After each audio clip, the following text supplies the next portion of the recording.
G'day comrades, I'm Sickin, and it's time to take away those Monday blues with some sick medium tank action with Jack the Ripper. And he is playing the brand new Lancen C. Does not look like he got the skinned version, or he may have, and he may have just taken it off, but yeah, so he's just got the standard version of the Lancen C. He's going to race into this early spotting bush. See what he can get. Sees an IS-3, decides not to shoot. The map has decided to be really small for some strange reason. Excusez-moi. So he's just waiting, seeing if the spotting damage piles up, and as you can see he's got 2 marks of it. Well, you can't see it now, but he's got 2 marks of excellence. He gets spotted. Now this was probably the LTTB. No, it wasn't. It was the M46. Luckily though, he doesn't take too much damage. He gets 1700 spotting, which is a really good effort at the start of the game. But now he's locked down. This could be dangerous. He needs to work a way out of this situation. So he decides to reverse into a spot where maybe the pattern can't see him.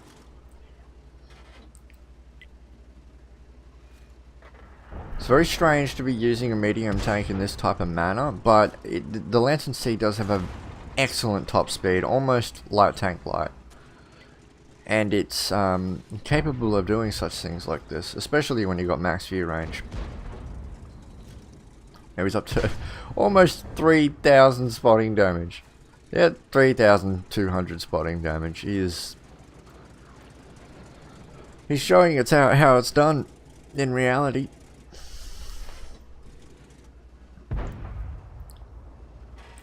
People say the only way to get marks of excellence is to deal a lot of damage. Well, no, not according to Jack the Ripper. Is he going to take a shot here? It felt like he was.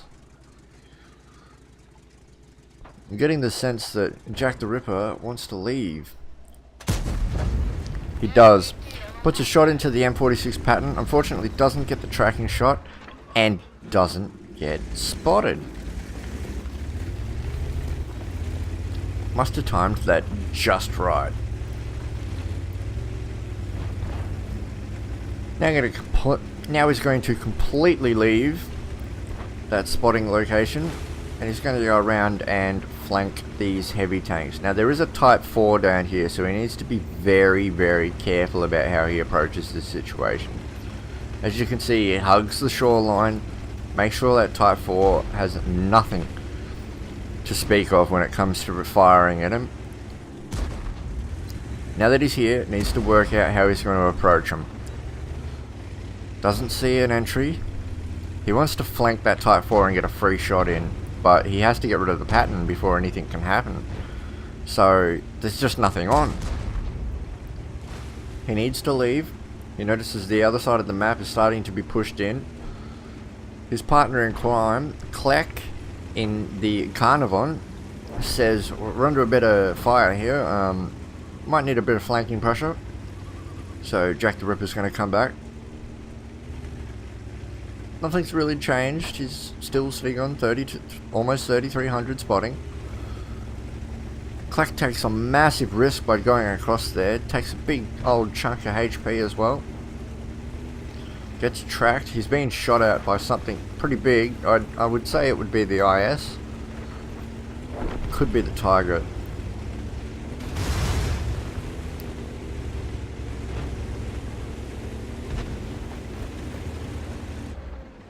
Ooh. There we go. Oh, sets him on fire. It was a good shot. And it might have been an automatic fire extinguisher. It definitely went off for a little bit. Auto aims on the T-43 and somehow it goes in. That was a very lucky shot and followed up by an unlucky shot. It's just how it is. 43 2P. The P-43's definitely got a better reload, so he has to bide his time here, bide his time, trade effectively. Tiger's going to charge him, and he does an excellent job of trading there. Make sure that now the 43. Oh, he comes around. He gets shut down by the Tiger Pete. Tracks the Tiger. Tiger tries to fire back. He misses. Kleck puts him in. You're not going anywhere, buddy. So Jack comes around, puts in one final shot before the Charioteer, I believe, puts him down for good.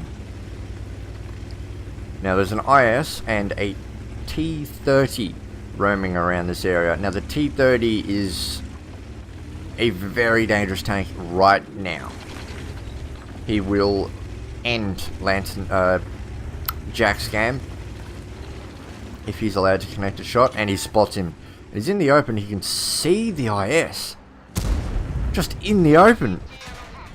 IS puts one into him. He takes the risk about going in front of the T-30, but he plans his path accordingly. Gets a second shot into the IS. Continues on, and his mate Kleck finishes him off. And unfortunately, oh, that was a good shot on the run on the Udaz, but unfortunately the Udaz ends his partner in crime's quest on 4 kills.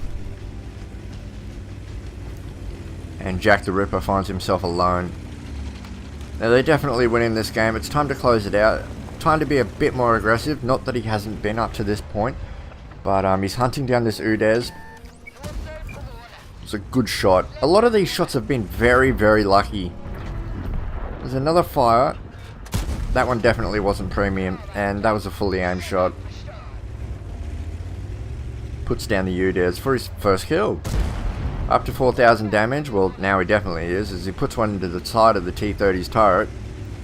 Comes around, puts one into the back of the T-30. Another shot.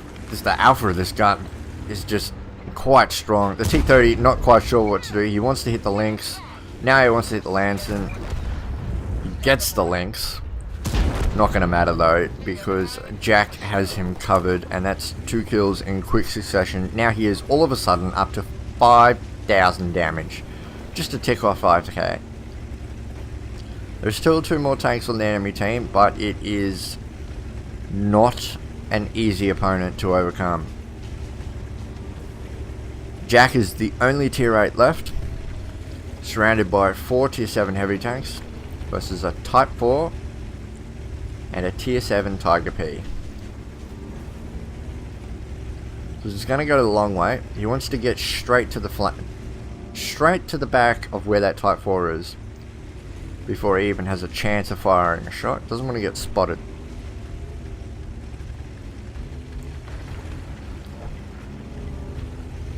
And I believe the Tiger 1 takes on. That wasn't expected. Tiger P, full health. It's a random encounter. Puts one into the weak point. I don't think it really would have mattered with the high penetration of this gun, but this Tiger P can definitely out DPM him. So he has to be careful. Tiger P misses. That's just bad for everyone, mate. And yeah, you're gonna get punished because of it. Tries to get away. Tiger P misses again. This is a very, very lucky segment of the game for Jack. Gets his 3rd kill. Looks like the Type 4 is looking straight at him. Might be looking at the Tiger P, but I'm not 100% sure. No, he's definitely looking at Jack. I'm not quite sure if he's firing APCR or not. As in, like, the gold round. You can quickly check that at the end of the game. I'm gonna go for the side of the turret. Doesn't quite go through. Couldn't go through the shoulder.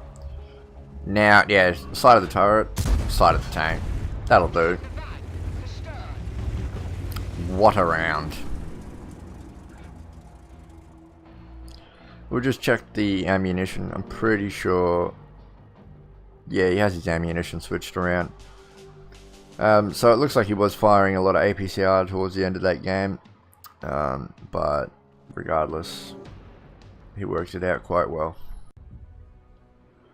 So here is the M plate, and as you can see, he did have 2 marks. Now he has 3. Excellent job, Jack the Ripper.